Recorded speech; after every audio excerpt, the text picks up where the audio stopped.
ಹಳೆಯ ವೈಷಮ್ಯಕ್ಕೆ ನಡು ರಸ್ತೆಯಲ್ಲೇ ಯುವಕನ ಕೊಲೆಯಾಗಿರುವಂತಹ ಘಟನೆ ನಡೆದಿದೆ. ಬೆಂಗಳೂರು ಹೊರವಲಯದ ಆನೇಕಲ್ಲಿನ ಮರ್ಸೂರು ಬಳಿಯಾಗಿರೋ ಘಟನೆ ಇದು. 27 ವರ್ಷದ ವಿಜಯ್ ಕುಮಾರ್ ಕೊಲೆಯಾಗಿದ್ದಾನೆ. 2017ರಲ್ಲಿ ಕೊಲೆ ಪ್ರಕರಣದಲ್ಲಿ ಈ ವಿಜಯ್ ಭಾಗಿಯಾಗಿದ್ದ. 7 ತಿಂಗಳ ಹಿಂದೆ ಜೈಲಿನಿಂದ ರಿಲೀಸ್ ಕೂಡ ಆಗಿದ್ರು. ಇವತ್ತು ಬೆಳಗ್ಗೆ ಬರ್ಬರವಾಗಿ ಹತ್ಯೆಯಾಗಿದ್ದಾರೆ.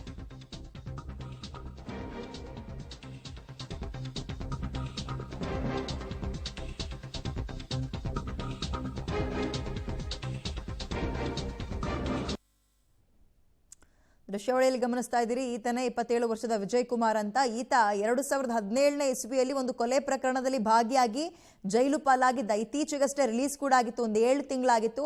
ಆದರೆ ಯಾರನ್ನ ಕೊಂದು ಜೈಲು ಪಾಲಾಗಿದ್ರು ಅವ್ರ ಕಡೆಯವರೇ ಬಂದು ಈ ಕೊಲೆ ಮಾಡಿರಬಹುದು ಅನ್ನುವ ಅನುಮಾನ ಸದ್ಯಕ್ಕೆ ಮೇಲ್ನೋಟಕ್ಕೆ ವ್ಯಕ್ತವಾಗ್ತಾ ಇದೆ. ಮನೆ ಬಳಿಯೇ ಕರೆಸ್ಕೊಂಡು ಈ ರೀತಿಯಾಗಿ ನಡು ರಸ್ತೆಯಲ್ಲಿ ಆತನನ್ನ ಕೊಲೆ ಮಾಡಿದ್ದಾರೆ ಅನ್ನುವಂತಹ ಶಂಕೆ ಕೂಡ ವ್ಯಕ್ತವಾಗ್ತದೆ. ಪೊಲೀಸರ ತನಿಖೆಯ ನಂತರ ಯಾರ ಕಡೆಯವರು ಮತ್ತು ಹಳೆ ವೈಷಮ್ಯವೇ ಕಾರಣ ಅನ್ನೋದಾದ್ರೆ ಏನು ವಿಚಾರ ಇವೆಲ್ಲವೂ ಕೂಡ ಗೊತ್ತಾಗಬೇಕಿದೆ.